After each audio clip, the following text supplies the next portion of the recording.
All right, let's go to a question from Paula. This may not be true, but I was confronted with this and it scares me. I was told first, Mark and Luke were not associates of Jesus. And second, Mark and Luke did not write Mark and Luke. Is any of that true?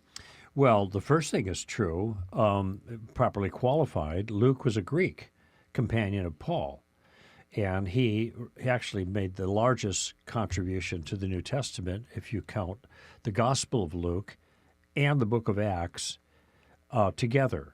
And he's the author of both of them, and you can see the internal evidence makes that rather clear.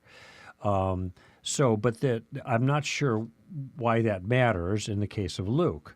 What Luke is doing is he's researching in a way that's contemporaneous to the events as they took place. This is what he says in the opening words of his gospel. Yeah, I can read.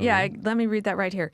Inasmuch as many have undertaken to compile an account of the things accomplished among us, just as they were handed down to us by those who from the beginning were eyewitnesses and servants of the word, it seemed fitting for me as well, having investigated everything carefully from the beginning, to write it out for you in consecutive order, most excellent Theophilus, so that you may know the exact truth about the things you have been taught. Right.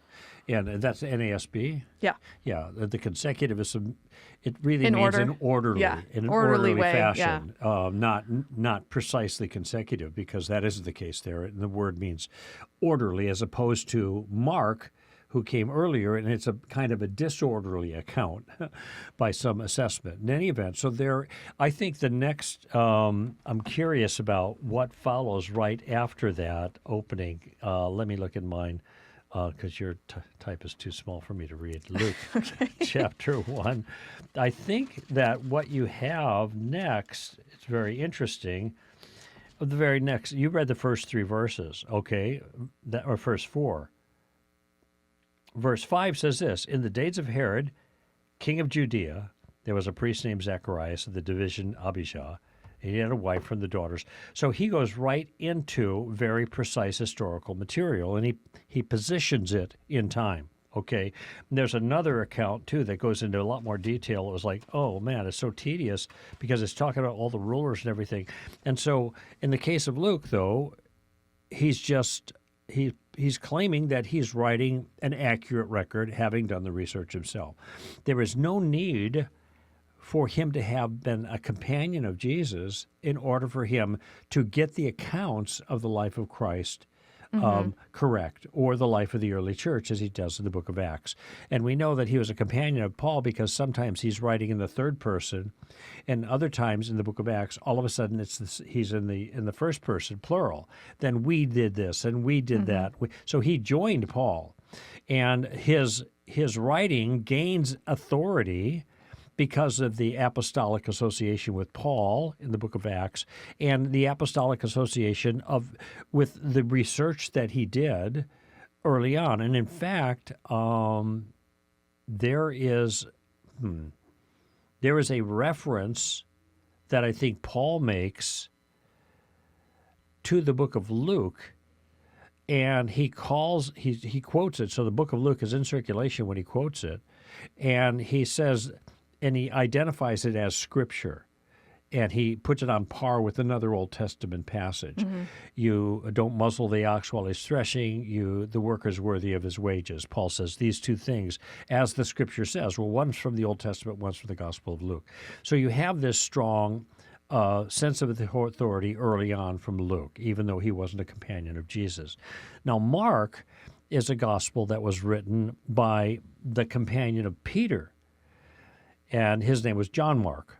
Now, I just finished reading the Gospel of Mark a couple days ago, and it's a very quick, very basic text, and what the early church fathers record, I don't like saying tradition has it, because that sounds like, well, this is what we've always said.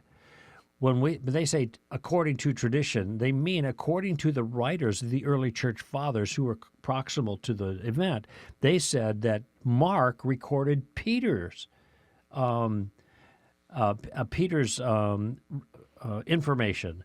So Mark was like the amanuensis, or the secretary, recording the events that as Peter experienced them. So that's the classical understanding of the text, and there are always going to be somebody who takes exception with the authorship of some New Testament text. But the early church fathers' testimony to the authorship here is, as I think, is a reliable source. And Mark was a young man, John Mark, and he actually was a companion of Paul and Silas early on with their missionary journey, first missionary journey, I think. But he ended up turning back and he left the ministry. And this created a falling out next time around between Paul and Silas, whether they take Mark again. Barnabas. Or Barnabas, yeah, that's right. Yeah. I'm sorry, yeah. Barnabas, thank you. And in any event, he is actively involved in the apostolic band and attaches to Peter and then records Peter's testimony of Jesus.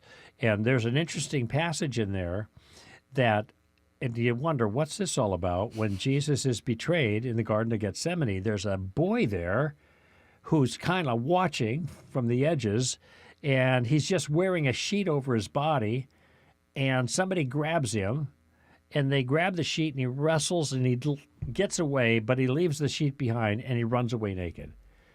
What the heck is that? Well, most people think that that's Mark, who is watching these events happening as an eyewitness, but he's just a kid. The Last Supper apparently was in his mother's house, the upper room at his house. Which would mean he was around Jesus. He was, yeah. And he was there as a witness, if that's the best way to understand that verse. But it seems to be the best way to understand it. These things all fit together in a nice, neat way. That companion of Peter writes this thing, and then you see these little pieces that suggest internal evidence that John Mark, the boy who runs away naked, is the one who is the scribe for this piece.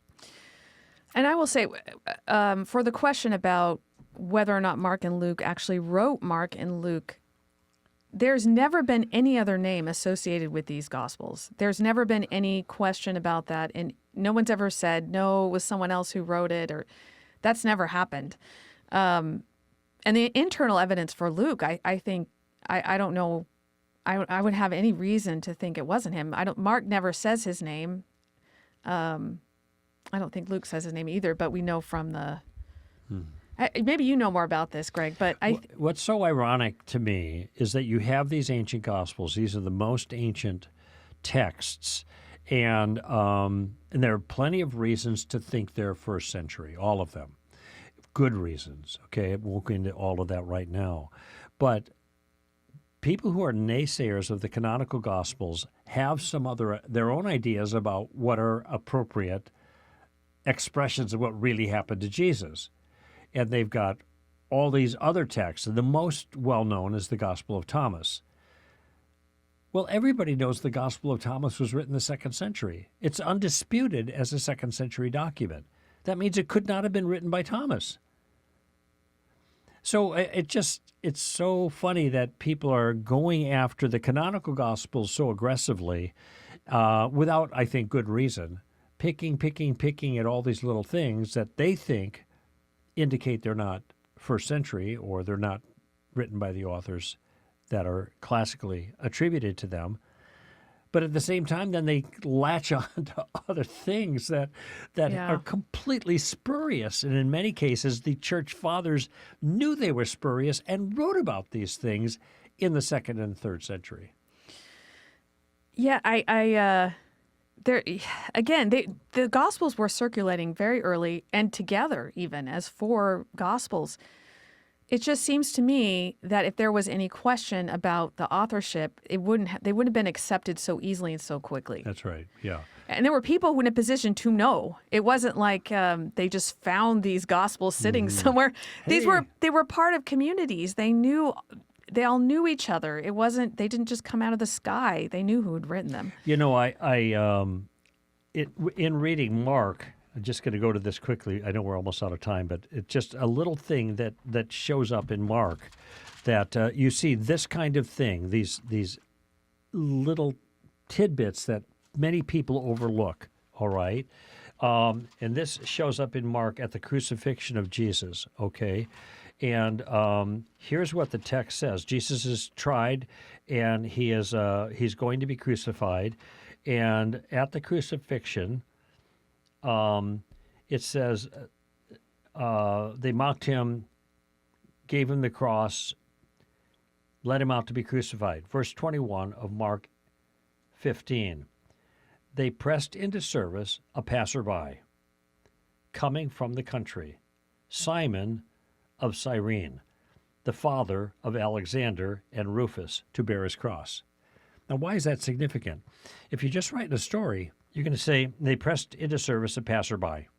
Mm-hmm. But they named him, and they named where he was from, and they also named relatives, his children. Why would they do that? It's because the readers will probably recognize these names as members of the Christian community. Oh, that's Simon. Yeah, he's the dad of these two guys. Yeah, okay, that's the guy. It makes no sense if this is just a fabricated thing. This is a very small detail, but it lends, it gives an air of truth to it. Now, somebody could always say, oh, they just wrote that in there to make it sound like, no, come on, really? That's not how they wrote back That then. isn't They the way weren't they trying wrote, to create and, realistic historical fiction. Yes, that's right. The historical fiction didn't come to much, centuries, thousands of years later. But here they were just giving the details and happened to do this toss away. And I wrote in the margin here, these must now, at the time of the writing, be known to many, or else he wouldn't have mentioned, these boys. Remember these guys? Yeah, that's his dad. His dad helped carry his cross.